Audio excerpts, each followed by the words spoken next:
Okay, let us see question number 5. Question number 5 kana may awajjan. Question number 5. Akkas jedha, if z is equals to cos pi over 10 and plus I sin pi over 10, then what is the value of z is the power of 5? Jedha. Gaaffii kana ilaala. Kan kenname complexidha. Complexi ta'ee argument of z dhaan barraa'ee kenname. Argument of z pi over 10 dha. As keessatti jechuudha. Kanaafiyyuu it is written is a form of polar form dhaan barraa'ee jira jechuudha. Polar form nu kennamee jira. Polar form kuni maal jedha? Z is equals to cos pi over 10 cos pi over 10 plus I sin pi over 10 jechuudha kan nu kenname. I sin pi over 10. Kanaafiyyuu maal nu gaafata? Z is the power of 5 ni meeqa jedhe nu gaafata. Z is the power of 5 is how many? Eesh maal goona? Z the power of 5 is equals to cos pi over 10 I plus I sin pi over 10 the power of ila walii galatti the power of 5 goona jechuudha. The power of 5 kan gaafatamne kanadha. Yeroo hundumaa jechuudha. Addana kan amma R'n keenya tokkodha. R'n keenya tokkodha. Fuuldurri kun jechuudha. R'n tokkodha. Yeroo hundumaa R'n kun jira taanaa yeroo hundumaa wanti kuni ni ta'a. R'n addana kana R is the power of 5 jennee turre. Because addana kana waan jirti. 1 the power of 5 is equals to 1 the power of 5 is equals to 1. Wanti jijjiiramu hin jiru. Garuu angiloota as keessaa kan akkam godha isa jedhuuf immoo cos 5 times pi over 10 plus I sin 5 pi over 10. Achiidhaan eessaan 5 kana fide kunoo kana jechuudha. Kuni kanarra dhufee gala. Kuni kanarra dhufee galaa jechuudha. Yeroo hundumaadha kun. Kanaafiyyuu R'n addana kanaa yoo jiraate garuu lakkoofsa yoo ta'e addana kana lakkoofsa taanaan lakkoofsa addana jiru kun the power of 5 ta'uutii qabaa jechuudha fuuldura koofishantii kanarratti.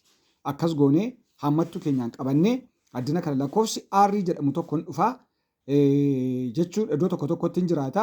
R is the power of 5 gochuu qabna yoo inni jiraate tarii yoo inni jiraateef tarii jechuudha. Achi kan ammoo 5 akkasittiin argument teettaa keenya irratti immoo gadi baay'isna finne. Asuma kanarraa kaasnee finne kanarratti baay'isna asumarraa kanarratti baay'isna jechuudha. Kanaaf what is cos 5 pi over 10 isa jedhu immoo simplify haa goonu. By 5 2 cos pi over 2 ta'ee jechuudha. Plus I sin by 5 2 kanaafiyyuu shaniin tokko 10 shaniin 2 pi over 2 ta'a jechuudha. Pi over 2 kunooti dhufee xumurameera garuu Z is the power of 5 in cos pi over 2 plus I sin pi over 2 dha. Kan akkas jedhu jira moo as keessa? Multiple choice kana keessa jira kan akkas jedhu hin jiru. Pi over 2 plus pi over 2 I hin jedhamu. Waan akkasii jedhamu hin jiru.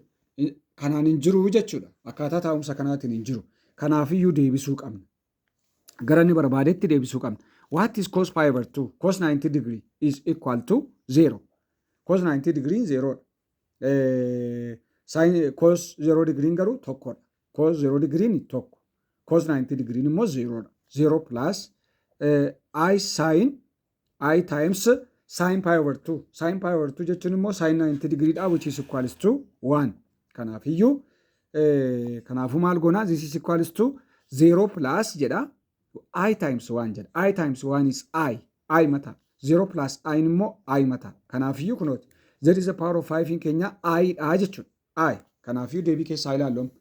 Any hin ta'u I miti. Bini 1 over 2 plus 1 over 2 I jedha miti. Siin I dha kunooti. Sani barbaadu ta'a. Siini diin immoo I plus 1 plus I jedha. Kanaafiyyuu the answer is C ta'a jechuudha deebiin keenya. I dha jechuudha laa kunu. Kanaaf akkaataa kanaanii xinnoo ishee shakkiyaan godhu asittidha. Amma maal godhee jira inni addana kanatti R'n keenya tokkodha. Yeroo tokko tokko garuu lakkoofsaan kennama. Addana kanatti koofishantiin kuni R'dha yoo jirti ta'ee yeroo R is the power of 5 goonu the power of 5 kana gaafa itti finnu addana kana R'chillee as keessa galee taa'ee koofishantii koozii miti. Akkas biraaketii mataa isaatiin cufamaa jechuudha. Kan lamaan kana baay'isu. Lamaan kana kan baay'isu jechaadha. Gamaa gamanarraa kan lamaan kana baay'isu koofishantii kanarratti yoo dhufe the power of 5 qabaachuudha jechuudha. Addana kanarratti the power of 5 qabaachuu qaba. Achi immoo as keessa yeroo galu immoo shanas jiru kun kana baay'isuu qaba. Shanas jiru kun kana baay'isuudha qaba. Then simplify goona. pi over 2 pi over 2 arganna. Kozaayiniin kanaa meeqaa? Kozaayiniin kanaa meeqaa? Kun 90 degree mitire? Cos 90 degree sin 90 degree jechuudha kun. Kanaafiyyuu cos 90 degree is 0. Sin 90 degree is 1. Kanaafuu 1 times I is I. 0 plus I jennee akkasittiin bira ga'uu dandeenya. Waan dhaggeeffattaniif guddaa galatoomaa. Thank you.